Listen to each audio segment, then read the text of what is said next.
Jack Miller owned a small restaurant on the space station Aurora. Starlight Diner was the name of the place. It was in a quiet spot between a repair shop and an old storage unit. Most days hardly anyone came in.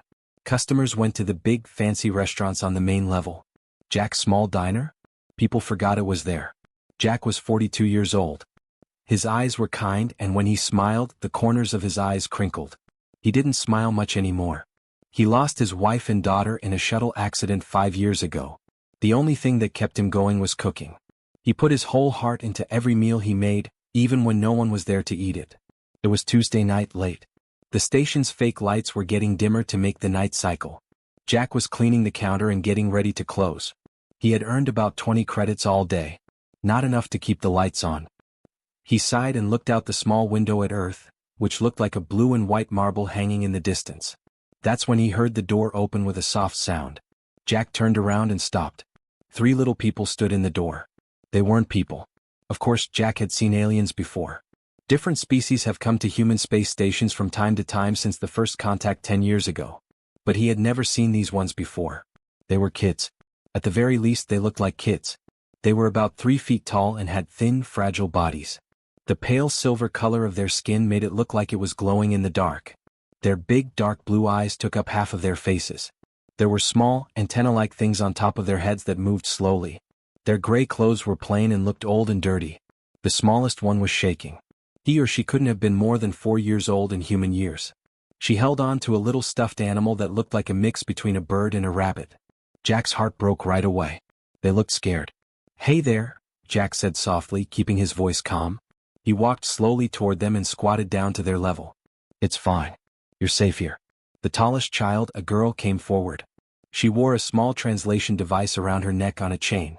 The device turned her speech into English in a voice that sounded a little mechanical when she spoke in her own language, a series of musical clicks and whistles. "Please, sir," she said, and Jack could hear the tremor even though it was being translated. "We are very hungry. You have any food? We have some money. We don't have a lot, but we can pay." She held up a small credit chip with her 4-fingered hand. The chip looked like it was almost empty. Jack's throat felt tight. These kids were very hungry. He could see it in their eyes, how they stood, and how the little one swayed a little on her feet. Hey, Jack said quickly, waving away the credit card. "Put that away. Come on, sit down. I'll make you something good." The 3 kids looked at each other. The tallest girl nodded, and they carefully climbed up on the stools at the counter. They were so small that their legs hung down. They looked around with big, scared eyes as if they thought someone would yell at them. "What's your name?" Jack asked as he walked to the kitchen. The tallest girl said, "I am Arya," through her translator. "This is my brother Kai and our little sister Nova." Nova, who was very small, was still holding on to her stuffed animal. Jack's heart broke a little when she looked up at him with those big blue eyes. She was so much like his daughter. Jack said, "It's nice to meet you all. Hey, I'm Jack. Let me see what I can make for you now." He didn't know what alien kids could eat, so he chose to be safe. He made scrambled eggs with cheese and buttered toast, and then he cut up some fresh strawberries and apples. He gave each of them a glass of milk, but then he stopped and made a juice instead, just in case. All 3 kids stared at the food like they couldn't believe it was real when he put the plates in front of them. "Go ahead," Jack said. "Finish your food." Arya carefully picked up a fork. She took a small bite of eggs, chewed slowly, and then her eyes got big. She began to eat more quickly. Kai and Nova came next, and in just a few minutes, all 3 were eating like they hadn't eaten in days. Jack realized with growing horror that this might actually be true. He gave them second helpings without asking. They also ate that. When they were done, Nova had food all over her face. Jack took a napkin and gently wiped her cheeks. She laughed and the sound was like music. Jack asked, "Do you feel better?"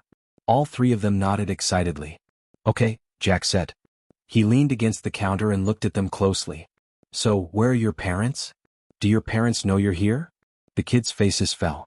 Arya glanced down at her plate, which was empty. She said in a low voice, "Our mother is very busy. She has important work to do. Very important. She works all the time." "And what about your dad?" Jack asked in a soft voice. Kai said, "He is gone," and even with the translator, his voice was barely a whisper. "He passed away when Nova was a baby." Jack's chest got tight. "I'm sorry to hear that. But your mom must make sure you eat, right?" Arya moved around uncomfortably. "Mom tries. But she has a lot to do. So much to do. While she works, we are living in a temporary place nearby. There is food there, but it's not very good. And sometimes she forgets to get it. Kai added, we're not supposed to leave. But we were starving. Jack felt rage building in his chest. What kind of mother was too busy to feed her kids? What kind of work was so important that kids had to go without food? But he pushed the rage down. His anger was not needed by these kids. They needed to be nice. Listen to me, Jack said, making sure that all three of them were looking at him. You can come here whenever you want. You can come to Jack whenever you're hungry, okay? There will always be food for you. And you don't need any credits. Friends don't charge friends. Jack had to blink back tears because all three kids looked up at him with such hope and thanks. Really? Little Nova asked her first words. Her voice was small and sweet. Jack said, really? I mean it. At any time. Tears filled Arya's eyes. Thank you, sir. Thanks a lot. Call me Jack, he said with a grin. You're very welcome. The kids stayed a little longer and told Jack about their home planet in broken sentences. They talked about skies that were purple, 3 moons, and cities that floated in the clouds. Jack listened, asked questions, and made them laugh. Jack stood in the empty diner and felt something he hadn't felt in 5 years when they finally left, waving goodbye with their little hands. He felt like he was needed. He thought that maybe, just maybe, life had given him a reason to live again. Jack heard the door open again the next night, just before closing time. He felt better when he saw 3 little silver people walk in. Arya, Kai, and Nova were back. Uncle Jack. Hey. Nova yelled as she ran toward him with her arms open. Jack laughed. After just one visit she started calling him that and he loved it. He picked her up and she laughed, her antennae moving with joy. Hey there, little one, Jack said in a friendly way. Are you guys hungry again? All 3 of them nodded eagerly. That's how it all began. Every night, without fail, the 3 kids would come to his diner. Jack started getting ready for them by making sure he had their favorite foods ready. He quickly figured out what they liked. Arya liked blueberry pancakes with a lot of syrup on top. Kai could eat a whole plate of grilled cheese sandwiches. Nova loved strawberry milkshakes and had a sweet tooth, but Jack made sure she ate real food first. Jack also found out what they couldn't eat. They got sick from spicy food. Tomatoes made Nova break out in a rash. Their stomachs hurt when they ate too much salt. So he changed his recipes to make meals just for them. In less than a week, the kids were coming earlier and staying longer. Jack would cook while they did their homework at the counter. Arya was studying math that looked like it would be very hard to understand. Kai enjoyed reading books about the history of Earth. Nova would color pictures with crayons, sticking her tongue out to focus. Hey, Uncle Jack. One night, Nova held up a drawing and said, It's you. Jack looked at the photo. He was just a stick figure, but she had drawn him with a big smile and a hat like a chef's. There were 3 smaller figures with silver skin next to him. Jack said, That's beautiful, sweetheart, with a voice full of feeling. Can I have it? Nova nodded with excitement. Jack taped it to the wall behind the counter so he could see it while he worked. As the days went by, the kids became more open. They told him about Valoria, the world they lived in. They talked about crystal cities, flying cars, and schools where kids learned from holographic teachers. They talked about their dad, who was nice, funny, and told great stories before bed. 3 years ago he died in an accident and their mother changed after that. She used to laugh all the time, Arya said softly one night. She would read us stories and play games with us. But she changed after her father died. Far away. Always working. What does she do? Jack asked while he flipped pancakes on the griddle. The kids looked at each other. Kai said carefully, She has a very important job. She makes important choices. Choices that have an impact on many people. Jack said, She must be a doctor or something. Or perhaps a government worker? Arya smiled a little. Something like that. Jack didn't push. It was clear that these kids had a lot going on at home. He could only give them a safe place to be who they were. People began to notice the kids as well. Mrs. Rodriguez, a regular who came in every morning for coffee, brought in a box of kids' books one day. I raised 3 kids, she said with a smile. These are just sitting around at my house. Your little friends might like them. The kids were overjoyed. Kai loved the books so much that he would read them to his sisters while Jack cooked. Tom, a young mechanic who worked at the repair shop next door, started bringing clothes that his own kids had outgrown. The clothes didn't fit perfectly, but they were clean and warm, which was much better than the old gray clothes the kids always wore. Tom said, My daughter would love to meet them. Perhaps they could hang out together sometime? That would be great, Arya said in a shy voice. Even Mr. Chin, who was very old and owned the supply depot, fixed Nova's broken toy one night. Nova had been heartbroken when the stuffed animal lost an arm. Mr. Chin took it to his store and brought it back an hour later, fully fixed. "Here you go, little miss," he said in a rough voice. "Like new." Nova hugged the toy, and then Mr. Chin, who looked surprised but happy. The diner began to feel different. More light. More joy. People would come by just to see the kids. They brought small gifts, told jokes, and asked how their day was going. The kids grew and thrived because of all the love and care. Jack's business even got a little better. People who came to see the kids would order food. People heard about the nice restaurant owner who took care of 3 alien kids, and more people came to see for themselves. Jack was still worried even though things were getting better. Around 8 o'clock every night, the kids would suddenly look at their wrist devices and say they had to go. They would hug Jack goodbye and then rush out the door. Jack tried to follow them once, but they moved too quickly and got lost in the busy hallways of the station. Where did they go? Where were they living? It was said that their mother was close by, but Jack never saw her. I never even heard her speak. What kind of mother was so busy that she couldn't take 5 minutes to check on her kids? The kids were always tired too. There were dark circles under their eyes. They yawned a lot. Arya said once that their rooms were cold and uncomfortable, which made it hard for them to sleep. Jack began to send them home with food that was left over. Sandwiches wrapped up, soup in containers, and bags of fruit. He thought they would at least have breakfast. For 2 months this went on. The kids were always around Jack. He thought about them all the time. Buying things they might enjoy. Planning meals based on what they like. He even cleaned out his small storage room and filled it with toys, books, and soft pillows so they could play there. Jack made a choice one night while watching them laugh over a card game. This couldn't go on. These kids deserved more. They needed a mother who was there for them, cared about them, fed them well, and put them to bed at night. "Arya," Jack said softly after Kai and Nova got lost in a picture book. "I need to see your mother." Arya's eyes got big and she looked like she was going to panic. "Oh no, Uncle Jack. That can't happen. Mom is very busy." "Don't bother her," Jack said firmly but kindly. "I don't care how busy she is. Someone isn't taking care of you kids the right way. I have to talk to her." "Be sure you're okay." "We're fine," Arya kept saying. "We have you now. We're happy." Jack said, "I'm happy too, sweetheart. But I'm not your parent. You need to tell your mom what's going on. She needs to know that you come here every day because you're hungry." Arya bit her lip. "Uncle Jack, you don't get it. Mom is more than just busy. She does work that is very important. You can't stop her. There are guards. Safety. Rules." "Guards?" Jack frowned. "What kind of work has guards?" "A very important one," Arya said in a low voice. Kai put his book down and looked up. "Uncle Jack, please don't be mad at Mother. She does care about us. She is just carrying a very heavy load right now." Jack let out a sigh. "I'm not mad. I'm scared. About all 3 of you. We promise we're safe," Arya said. "We live in a safe place. Everywhere there is safety. Actually, there is too much security. That's why we sneak out. We needed a place where we could just be kids." Jack's heart hurt. "You shouldn't have to sneak out to eat. You don't need to worry about any of this." "We know," Arya said softly. "But things are hard right now. Please believe us. Please let us keep coming here." Jack looked at their faces. They were begging him. Afraid he might stop letting them come. "Of course you can keep coming," Jack said right away. "Always. You 3 can always come in. But I still want to meet your mom. Just to say hello. Tell her that you're in good hands." Arya nodded her head. "Maybe. I need to think about how to do that. It's not easy." "Okay," Jack said. "But soon, okay?" "Soon," Arya said. But Jack could tell she was worried. There was something wrong. Protectors. Safety. Important work that couldn't be stopped. Their translation devices that look expensive. The way they sometimes used words and phrases that sounded too grown up for kids.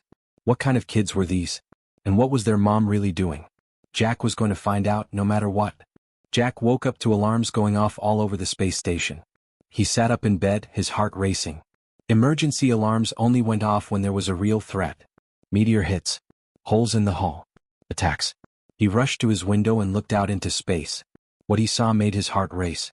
Space Station Aurora was surrounded by huge warships. More than a few. A lot of them. They were smooth and silver and bigger than anything Jack had ever seen. The light from the faraway sun made their hulls shine, and they were covered in weapons systems that could probably destroy the whole station in seconds. Jack's hands shook as he put on his clothes and ran out into the hall. There were a lot of people around, and they were all talking in scared voices, pointing at screens and trying to figure out what was going on. Old Pete, who ran the supply store down the hall, grabbed Jack's arm. "Did you see them? The boats?" "Yeah, I saw them," Jack said, his voice shaking. "What's going on? Are we being attacked?" No, Pete said, but his eyes were wide open in shock. "Start your news feed. You won't believe this." Jack took out his tablet and looked at the news from the station. There was only one thing on every channel: pictures of the warships. And a headline that kept coming up over and over again: "Breaking, Galactic Empress arrives for emergency peace summit." Jack's neighbor was so excited now that he was almost bouncing. He had gone from being scared to being amazed. "Jack, the Empress. The real Galactic Empress. She's at our station." "What Empress?" Jack asked, his mind racing. "Empress of what?" "The Empire of Valerian." Pete said it like it should be clear. "You know, those aliens with silver skin? They own half of the galaxy we know about. The Empress is the strongest person in the world. She is here to stop the Krelliks and humans from going to war. Millions of people could die if these talks don't work." Aliens with silver skin. Jack dropped the tablet and it hit the floor with a loud noise. No, it couldn't be. "Jack, are you okay?" Pete asked, looking worried. Jack could barely hear him. He kept thinking about every time he talked to Arya, Kai, and Nova. The color of their skin is silver. Sometimes they speak in a formal way. The guards and security that Arya talked about. The important things their mom did. "I have to go," Jack said quietly as he pushed past Pete. "But they've shut down most of the station." Pete called out to him. "You can't go anywhere." Jack didn't care. He ran to his diner and his feet hit the metal floor hard. He kicked down the door and started cooking right away. Pancakes with blueberries. Cheese sandwiches on the grill. A shake with strawberries in it. The kids would come. They had to come. They came every day. But as time went on, the diner stayed empty. Jack stood behind the counter watching the door, his stomach in knots. There were news reports on every screen. The station was very safe. The Empress had come with all of her royal guards. The talks were starting. The lives of billions were at stake. And in the middle of all this, 3 kids Jack had grown to love were stuck. There was no sign of them on the first day. That night, Jack hardly slept. He kept the diner open late just in case. But they didn't show up. The second day was even worse. Jack cooked all of their favorite foods and then let them get cold. People came and went and everyone talked about the Empress and the peace talks. Jack could barely hear them. Mrs. Rodriguez said, "You look terrible," when she came in for coffee. "Are you sick?" Jack said softly, "Just worried about some friends." Jack heard it on the third day while he was cleaning tables with shaking hands. Footsteps running down the hall outside. Quick. In a bad way. The door flew open. Arya ran in with tears on her face. "Uncle Jack." Jack's heart raced. "Arya. Thank God, I was so worried." He came to a stop. 10 soldiers in silver armor had come in behind her. They moved with military precision, weapons drawn, and spread out to cover all the exits. The weapons weren't aimed at anyone yet, but it was clear that they were a threat. Jack moved in front of Arya without thinking, putting himself between her and the soldiers. He asked, "What's going on?" in a voice that was stronger than he felt. "What do you need?" The first soldier stepped up. His helmet pulled back, showing a stern face with silver skin like the kids. His dark eyes were fixed on Jack with such intensity that Jack's knees gave way. "Step away from the princess," the soldier said in a cold, commanding voice. The word hit Jack like a punch in the face. "What?" he said quietly. 2 more soldiers pushed Kai and Nova through the door. Both kids were crying. Nova was crying and holding on to her stuffed animal. She cried, "Uncle Jack," and tried to run to him. A soldier held her back gently but firmly. The lead soldier said again, "I said step away," and moved his hand to his weapon. "Princess Arya, please come here. Your mom is very worried." Jack looked down at Arya, who was shaking against his side. She looked up at him with her big blue eyes, which were now full of tears and fear. "I'm sorry, Uncle Jack," she said quietly. "I'm really sorry. I should have let you know. I wanted to tell you." "Tell me what?" Jack asked, even though he already knew the answer in his heart. "My full name is Arya Valsaren," she said, her voice breaking. "My mother is Empress Theron Valsaren of the Valerian Empire. My brother and sister are Kai and Nova. We are the heirs to the throne." The room was spinning. To stay upright, Jack had to hold on to the counter. The The 3 kids he had been feeding every day for 2 months were hungry. He loved those sweet kids like they were his own. They were kings and queens. Their mother wasn't just a busy worker. She was the queen. The king of half the galaxy. And he had been making them eggs and pancakes at his old diner. "Oh my God," Jack said. The look on the lead soldier's face changed a little. "Sir, I need you to understand how serious this is. For weeks, these kids have been sneaking out of the royal quarters. No protection. There are no guards. They might have been taken. Do you know what that would mean?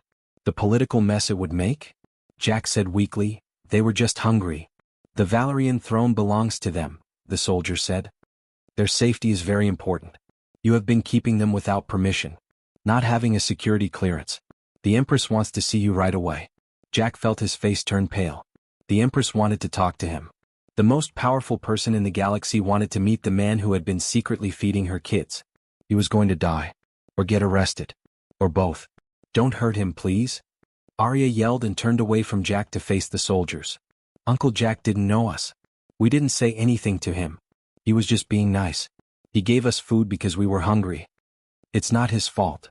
"Yes," Kai said, his voice shaking but strong. "Uncle Jack is great. He looked after us when no one else did." Nova was crying too hard to talk, but she nodded her head a lot. The face of the lead soldier stayed blank.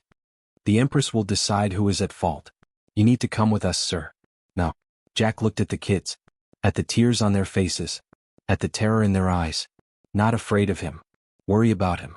Even though he was scared, Jack felt a wave of anger. These kids were so hungry that they would have tried to sneak past royal guards to get a good meal. Their mother, whether she was an empress or not, had let them down. "Okay," Jack said as he stood up straight. "I'll be there. But I want to make one thing clear. I never wanted to hurt these kids. I was only trying to help." The soldier said, "The Empress will decide that." Jack turned around to look at the 3 kids as the soldiers led him away. Arya was holding all 3 of her siblings who were all crying. Jack yelled to them, "It's going to be okay," trying to sound reassuring even though he didn't believe it himself. "Don't cry. I'm going to be okay." But as he was led through the station's hallways, past groups of shocked people, and into the royal section where the most powerful woman in the galaxy was waiting, Jack was sure that his life as he knew it was over. The royal part of the space station, it felt like stepping into a different world when I went to Aurora. Jack had lived on this station for 5 years and had no idea this part of it was here. The hallways here were different from the metal ones he was used to. The walls were made of a shiny material that looked like it changed colors as he walked by. Soft lights built into the ceiling made a soft glow. Everything was clean, classy, and pricey. At every intersection there were guards. Not just a few but a lot of them. They were all wearing the same silver armor and carrying weapons that looked much more advanced than anything Jack had ever seen. As he walked by, their helmets followed him and Jack felt like a criminal being led to death. He thought his heart would burst out of his chest because it was beating so fast. His hands were shaking. He tried to calm his breathing but it felt too fast and shallow. They went through 3 security checks. At each one, soldiers used machines that made noise and beeped to check him out. A soldier frowned as he looked at a screen. He has a kitchen knife in his pocket. Jack forgot about the little paring knife he always kept with him to help him get ready. Jack gave the soldier his hand, but he was embarrassed to do so. "Sorry? I use it to cut up vegetables." The soldier didn't say anything. He just put the knife in a box and told him to go. Finally they got to a huge door. It must have been 15 feet tall and made of the same shiny metal, with detailed patterns carved into its surface. Patterns that looked like they were moving and flowing like water. The door opened without a sound. Jack was speechless when he saw the room beyond. It was huge like a small warehouse. One whole wall was clear, letting you see into space. Jack could see the Earth hanging in the distance and the warships that were stationed around the station like silent guards. The floor was made of polished stone that shone. Pillars held up a ceiling that was so high that Jack felt small. Holographic screens floated in the air, showing star charts and data streams that Jack couldn't even begin to understand. There was a throne in the middle of it all, on a raised platform. It wasn't fancy or jeweled like the thrones in old Earth movies. It was simple and elegant, made from a single piece of dark stone that seemed to soak up light. And there was a woman on that throne who made Jack's heart stop. Theron Valsarin, the Empress. She was tall, maybe 6 feet tall. Her silver skin glowed softly, just like her kid's skin, but there was something else about her. An aura of complete power. Her deep blue and silver robes flowed around her like water. Her dark blue eyes were bigger than human eyes and very intense. Jack had learned enough to know that her antenna moving slowly meant she was thinking and analyzing. She looked like Arya. The same face shape and features that are beautiful. Arya's face looked young and innocent, but the Empress's face showed the weight of years and duty. There were lines around her mouth and eyes that showed she was stressed and hadn't slept well. There were more guards and a few people in formal robes behind her throne. Jack thought they were advisors. Everyone looked at him with looks that ranged from distrust to open hostility. They brought the kids in through a side door. It was clear that all three were scared. Nova was still softly crying. A guard yelled, "Kneel before Her Imperial Majesty, Empress Theron Velsarin, Sovereign of the Valerian Empire, Protector of the Seven Sectors, Voice of the Council." Jack's knees hurt when they hit the polished floor. He looked down and shook all over. This was it. This is how he passed away. He had kept the royal kids safe without knowing it, and now he was going to pay for it.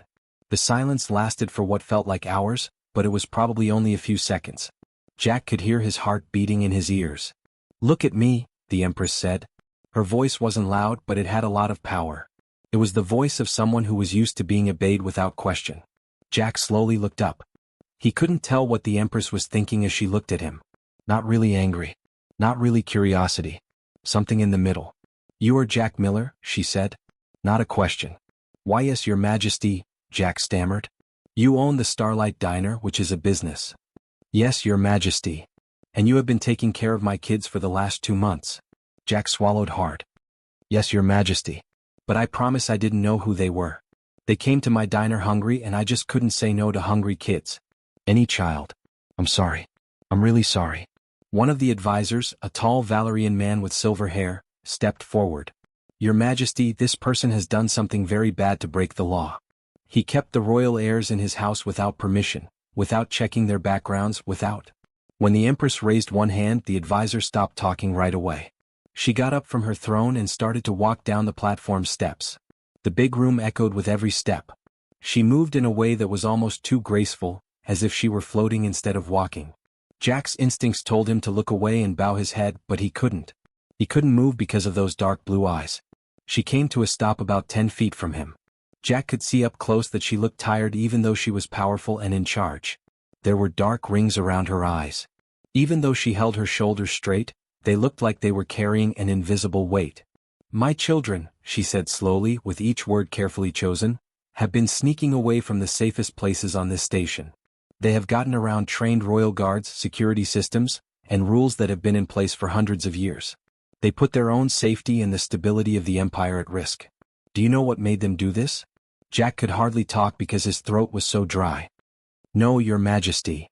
To eat pancakes." There was a moment of silence.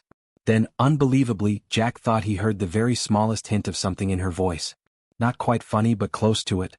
Arya suddenly broke free from the guard holding her and ran forward before he could say anything. "Please, Mother," she said, her voice full of desperation. "Uncle Jack didn't do anything wrong. It's not his fault, it's ours." "Arya, go back to your place," the Empress said in a stern voice. "No." "Arya," Jack said, and his eyes got big. Did she really just say no to the Empress's order? "I won't let you punish him for what we did." Kai also stepped forward, but he looked scared. "Mom, we just wanted to feel normal for a little while." The Empress's face changed. The stern mask broke a little bit. "Normal? Everything is formal in the palace," Arya said quickly. "Everything is rules, protocols, guards, and lessons. We can never just be kids. We're always the prince and the princess. Always on show. Always right." "But at Uncle Jack's diner," Kai said softly, "we could just be Kai, Arya, and Nova. We could have fun. We could have fun. We could eat food that someone made with real care." Nova ran to her mother and took her hand, her face still wet with tears. "Uncle Jack makes us feel loved, Mama. He tells us stories. He cleans our faces when they get dirty. He knows what we like and what we don't like. He cooks with love." With those big, tear-filled eyes, she looked up at the Empress. "Like you used to before you got so busy." The Empress shut her eyes. For a moment, her mask of power fell off completely, and Jack saw something he never thought he would see. Pain that hurts deep down. And feeling bad. When she opened her eyes again, they were shining. She knelt down and hugged all 3 kids to her. They all cried and held on to her. The strongest woman in the galaxy, holding her kids and showing them how weak she is. "I know," she said in a whisper, her voice breaking. "I know, my little stars. I feel so bad. I'm so sorry." Even though there were a lot of people in the room, the advisors and guards turned away to give the family this moment of privacy. After a long time, the Empress stood up and got herself together. She wiped her eyes and turned to Jack, who was still kneeling and watching this private moment with tears in his eyes. "Stand up, Jack Miller," she said, but her voice was quieter this time. Jack stood up, but his legs were shaking. The Empress looked at him for a long time. "You were nice to people you didn't know. You didn't want anything in return. You made my kids feel safe and cared for. In a galaxy full of people who would use them, lie to them, or hurt them for political gain, you just fed them and cared for them." She moved a little closer. "That is either very stupid or very kind. What is it?" Jack thought long and hard about his answer. "Your Majesty, I lost my own daughter 5 years ago. She was 7 years old. Car crash on Earth." His voice broke, but he kept going. "I didn't think about politics, safety, or who your kids might be when they walked into my diner hungry and scared. I just saw 3 kids who needed help. And I couldn't say no to them. Not when I knew what it was like to lose a child." The Empress looked at him. No one in the room moved or spoke for a long time. Then she did something that shocked everyone. She smiled. It was small, but it was real and warm. "You are a very stupid person, Jack Miller," she said, but there was no mockery in her voice. Just respect. The Empress walked to the big window that looked out over space. She stood there quietly, her robes flowing around her, her back straight but somehow tired. Jack stayed where he was, not moving without permission. The kids huddled together and looked at their mother with worried eyes. The Empress asked Jack Miller, "Do you know why I am here?" without turning around. Jack said quietly, "The peace talks, Your Majesty. To stop a war." "Yes." She put one hand on the clear wall. "The Krelix Empire has asked that humans give up 17 colony worlds. They think that people are weak. An easy target. They think I will just give up millions of innocent lives to keep the peace." Jack didn't say anything. What could he say? He owned a diner. The Empress turned to look at him. "I have been the Empress for 15 years. I have made deals with many different kinds of creatures. I have stopped fights that could have wiped out whole solar systems. I've made decisions that have changed the lives of billions of people." Her voice got stronger. "But I've never given in to bullies. And I won't start now." "Your Majesty," one of the advisors said nervously. "The military reports say that a war with the Krelix would be expensive. Even if we win, there will be deaths." The Empress cut him off and said, "I know the numbers. I've been studying them for weeks. A lot of people would die. Worlds could be wiped out. And my kids would grow up in a galaxy that was at war just like I did." She looked at Nova, Kai, and Arya. "I promised them a better life than mine when they were born. I promised them peace." Her antenna drooped a little, which Jack had learned to recognize as a sign of tiredness in her kids. "But I can't see a way out that doesn't end in war or giving up. I don't want either option." Jack looked at her. This strong woman ruled over half of the galaxy. She looked so lonely standing there. "I'm so tired." She had to carry the weight of billions of people on her own. He thought about his own life. The years he spent grieving for his family after they died. How lonely he had been. How he thought he'd never have a reason to live again. Then 3 hungry kids came into his diner and everything changed. Not facing your problems alone was sometimes the bravest thing to do. Admitting you needed help was sometimes the bravest thing you could do. Jack coughed. "May I speak, Your Majesty?" All of the advisors in the room stiffened. One person started to say something, but the Empress raised her hand. "Talk," she said. Jack took a big breath. "Here we go. Your Majesty, I don't know anything about war, politics, or diplomacy in space. I make sandwiches for a living, that's all. I do know a thing or two about being a parent, though. And I know a thing or two about loss and grief." He pointed to the kids. "Your kids told me they don't see you very often. They told me you work all the time. That you have to do everything by yourself since their father died." The Empress's face got tight, but she didn't say anything. Jack's voice shook a little as he said, "I lost my family too. And for 5 years I tried to deal with that pain on my own. I thought I had to be tough. I had to figure everything out on my own. But I was going under." He looked at the 3 kids. Then Arya, Kai, and Nova came. "And they reminded me that I don't have to do everything by myself. It's not weak to ask for help or let people in. That's strong." The Empress looked at him. The advisors were shocked that a person was telling the Empress what to do. "Your Majesty," Jack said in a low voice, "you might not have to figure this out on your own either." "Uncle Jack is right, Mama," Arya said as she stepped forward. You always say that to run an empire, you need to trust good people. But you never trust anyone else. Kai nodded. You're trying to please everyone. The best empress. The best mom. The best leader. But no one can do that by themselves. Not even you. Nova went up to her mom and held her hand. We want to help, Mom. We are also a part of this family. Let us help you carry some of the load. The empress looked down at her youngest child. Jack saw her blink quickly and hold back tears. She said softly, "You are kids. It's my job to keep you safe from things like this." "But we're not just kids," Arya said. "We are the heirs to the throne. One day we'll be in charge too. Maybe it's time for you to show us how." For a long time the empress didn't say anything. Then she slowly sat down on the steps of her throne. Not on the throne but on the steps like a normal person would. Her advisors looked shocked. "Come here," she told her kids. They all ran to her. She held them close and for a few minutes, the empress of half the galaxy sat there holding her kids and being a mom. At last she looked up at the people who were advising her. "Call the council. Every one of them. And bring me the human colonial leaders.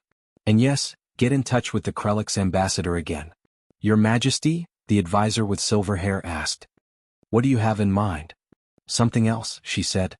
"Jack Miller is correct. I've been trying to figure this out by myself. Looking for a solution that works for everyone and doesn't hurt anyone.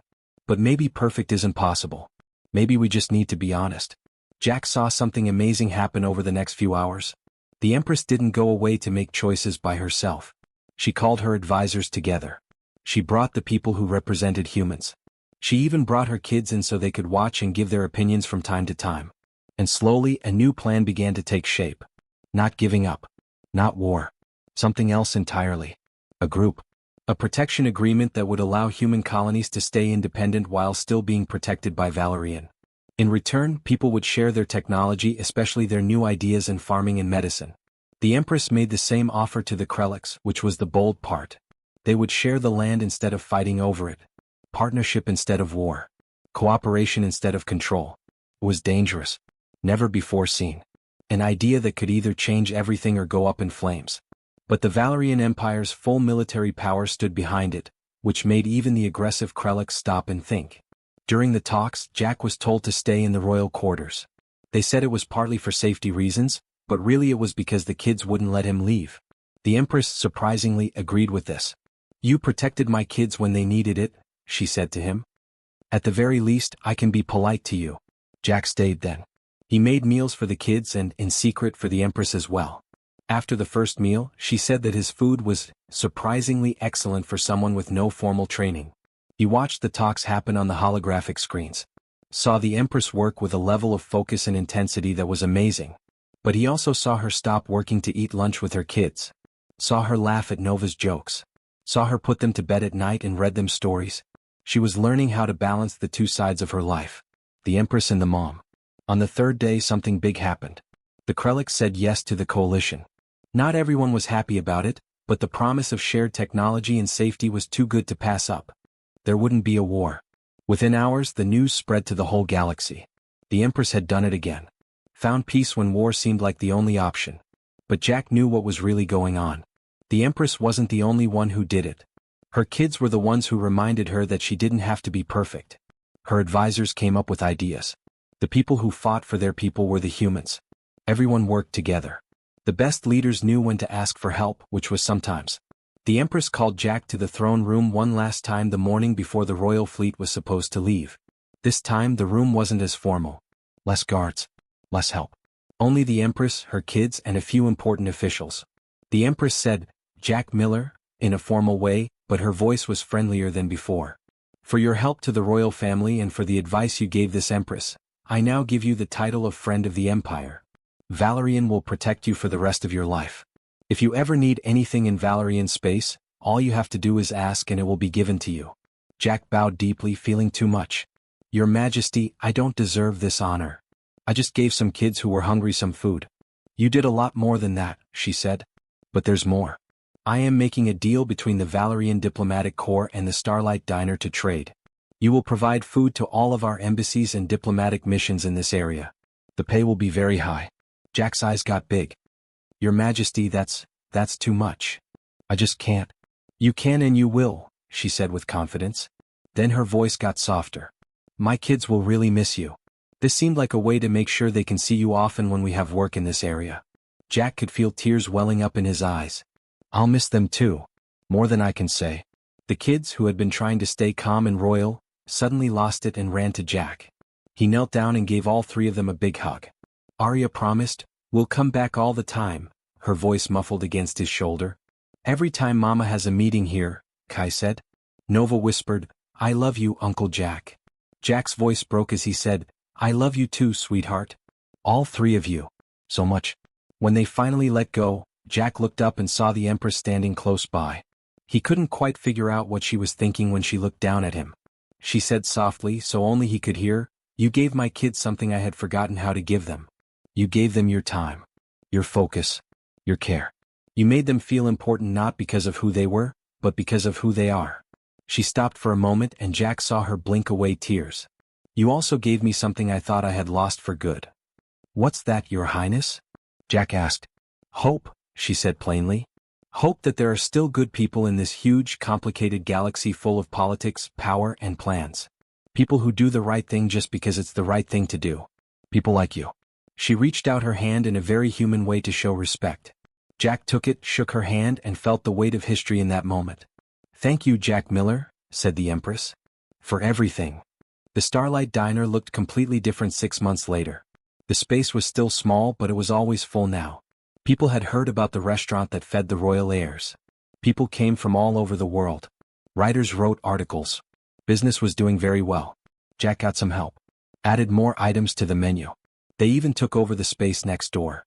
But he still saved 3 seats at the counter every night at 6. Just in case. Those seats filled right on time tonight, just like they have on many other nights in the past few months. "Uncle Jack." Nova yelled and ran through the door with her arms outstretched. Jack laughed and picked her up, then spun her around. "Hey, little one. Are you guys back for more meetings?" "Yes." Kai said this as he climbed onto his usual stool. "Mama says the talks between the coalition will go on all week. So we get to eat dinner with you every night." As she sat down, Arya smiled. "Mama also wanted us to give you this." She gave Jack a small data pad. There was a personal note from the Empress on it that said, "Jack, thank you as always for keeping an eye on my most valuable things. In this galaxy, I trust you more than anyone else. Your friendship has become one of the few things that stays the same in my crazy life. With thanks and respect, Theron." Jack smiled and a warm feeling spread through him. He looked at the 3 kids who were now excitedly telling him about their week and felt very happy. 5 years ago he thought his life was over. He thought he would never be happy or have a reason to live again. But 3 hungry alien kids showed him he was wrong. They taught him that family isn't always about being related. You can find that purpose in the most surprising places. And that sometimes the smallest acts of kindness can make a big difference. Jack learned something deep while he made blueberry pancakes and listened to Nova talk about her lessons. He hadn't rescued these kids. They had saved him.